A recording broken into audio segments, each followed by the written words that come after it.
Hey, this is Chief. Watch me cook. Okay, we're doing alternative tuna salad with celery, onions, avocado, chickpeas. There's some spices, some salt, pepper to taste, but that's essentially the recipe. Very simple, uh, but good and fulfilling and nourishing, and not having all those parasites and worms that you want to avoid while remaining alkaline and keeping your system balanced, which is what I've been doing for the last, I would say, 4 months now, and I feel amazing. I I don't know. This is changed my life. This alkaline,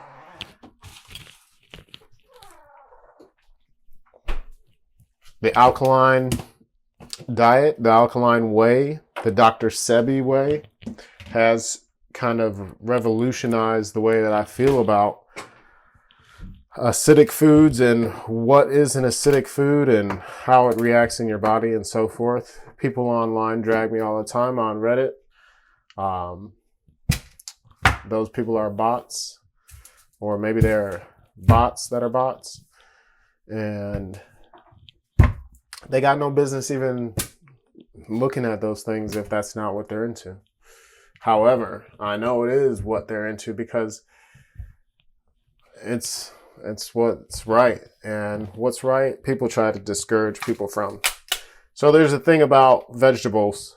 Whenever you can, break your vegetables, because a knife cutting through the vegetables hurts the vegetables in their vibration.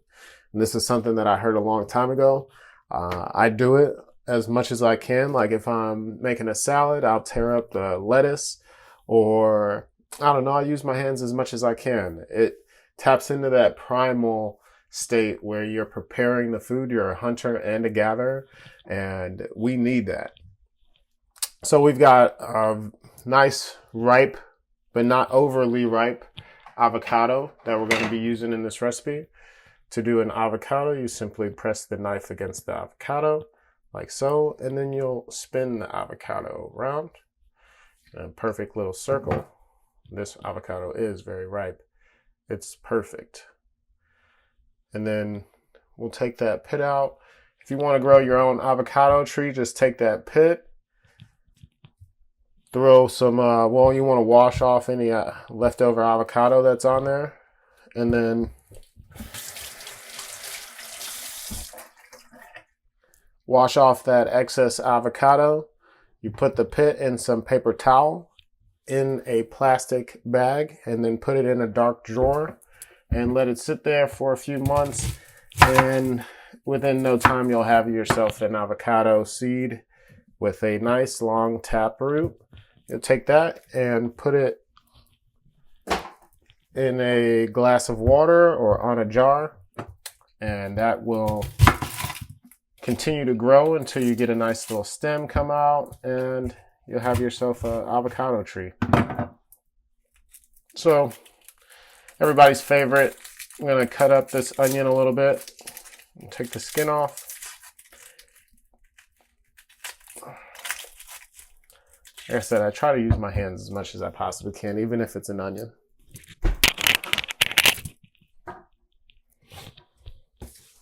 Now, we've got the pre-rinsed chickpeas here. We're going to toss those in a bowl.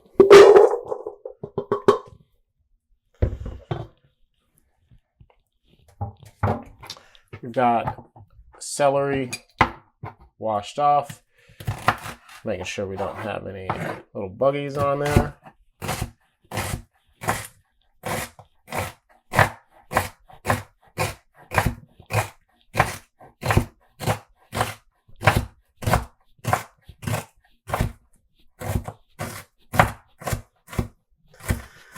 Celery is like my favorite thing to cut up because of the sound and the texture of the vegetable. It's so crunchy. I don't know, it's just one of those things. I love the fragrance, or the smell, in other words.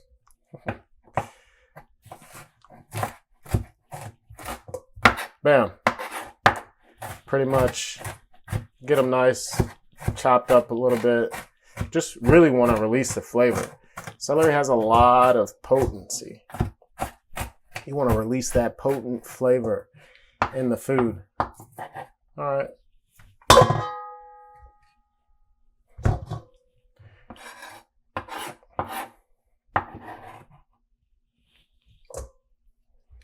All right. So we got the celery, we got the chickpeas.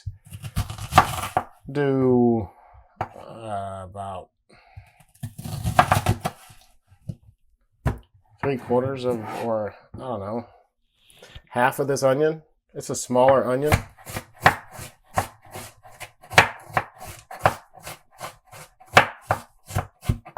Now,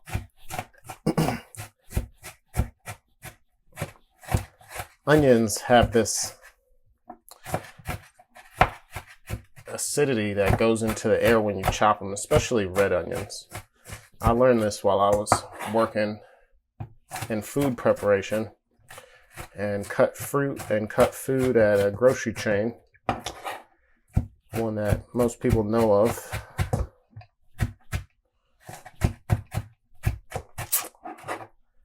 And there I had to cut up, I don't know, like 45 to 50 pounds of red onions a day. So you get pretty used to what's coming with the red onions and crying and looking like your eyes are burning out of the sockets, because they literally are. There's some folklores or wives' tales out there that say if you stick your head in the freezer that it'll stop burning, your eyes will stop burning, but it doesn't always work. And especially when you are cutting the friggin' onions in a freezer, it definitely doesn't work. So now that we have our onions, our celery, and chickpeas, we can go ahead and take this avocado, and I like to take the pit out like this. It's kind of dangerous, but that's how it happens. And then for me, I just squeeze the avocados right out of the skin. It's the easiest way to get the avocado in there. You got to watch out for this little plug here at the top of the avocado. Somehow it always ends up in the food. Oh, my eyes are really burning now. I can't even see. Whoa. So, can't see the avocado, but it's in there. We got avocado, now chickpeas, avocado, now chickpeas, onions, celery. Let's see. Give it a little bit of a crush. Just want to crush up these chickpeas just a little bit. You don't want to be having like, it's not boba tea, you know, it's mock tuna salad. So these chickpeas, you want them to be a little bit crushed up in there. Meanwhile, you want that avocado to be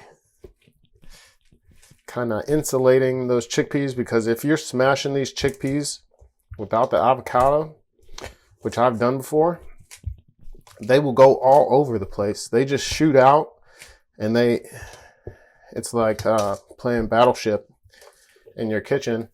If you've got somebody else that's cooking with you, you can shoot them at each other. All right, so we're getting these all crushed up, and this is how this comes to life.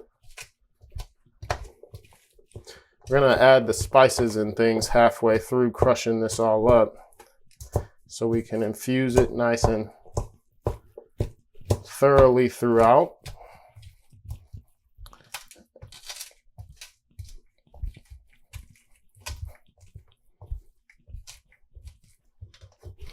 All right, so this is coming along.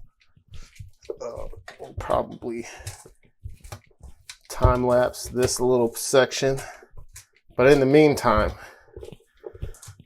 I could tell you that those people that I was referring to on Reddit those bots that I was referring to on Reddit, they say that 98% of Facebook and Instagram is all bots and everything. And so if the bots are actually little AI bots and the people think that their opinion matters, which I don't know. I don't really know at this point if the robots or AI, if their opinion matters. I guess it does, because they're going to be the president, or they already are the president.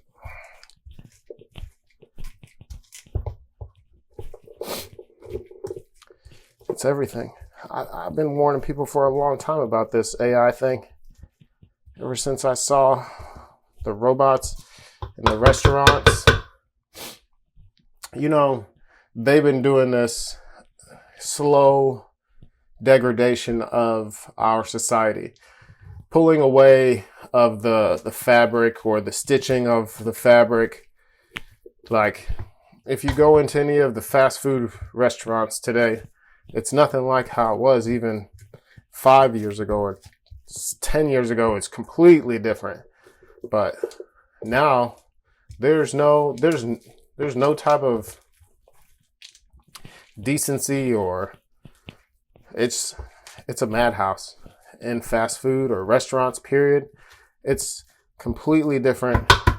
Service is no longer the same. And the reason that I'm saying this is because it's kind of conditioned people to accept this way until they get to a point where they're asking for AI to step in, because people are so shitty at what they do on a daily basis. And it's not because people are really that bad at doing things. It's because the jobs suck. They don't get paid enough, and they're treated like crap.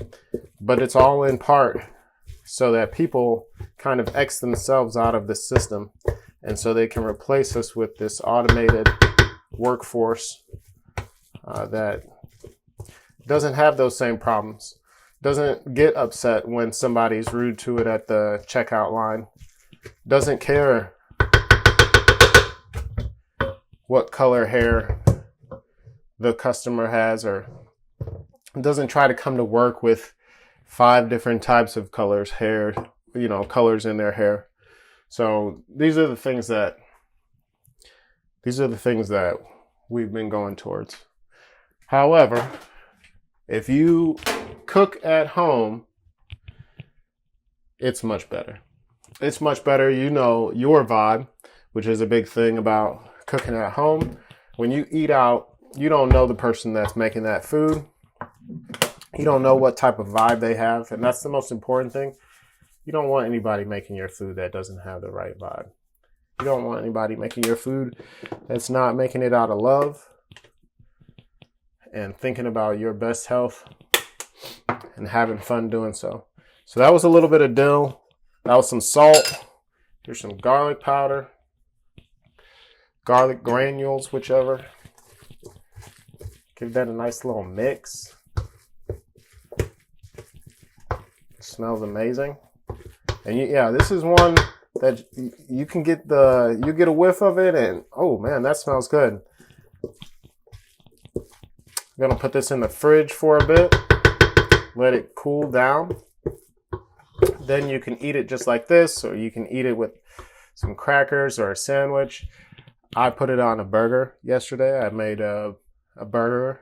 It's like a mix with spelt flour and different oats and grains, and I cooked that up, fried it up in some coconut oil, and then made a little bit of this chickpea mock tuna salad and put that right on top, and it was delicious.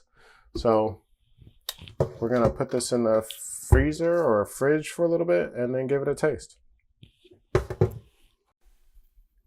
All right, taste test time.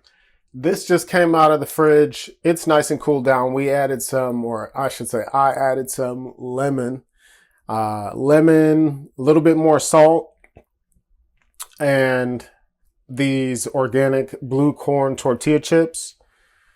I am going to give it a shot now. Okay. A little thick. It's not guacamole. So it appears kind of green, but it's only because of the avocado. All right.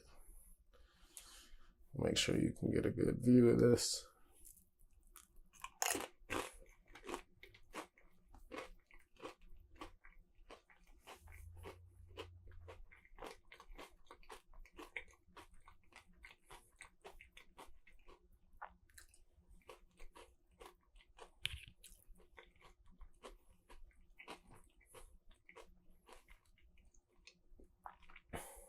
This is one that is really close to tuna fish salad, if you ask me.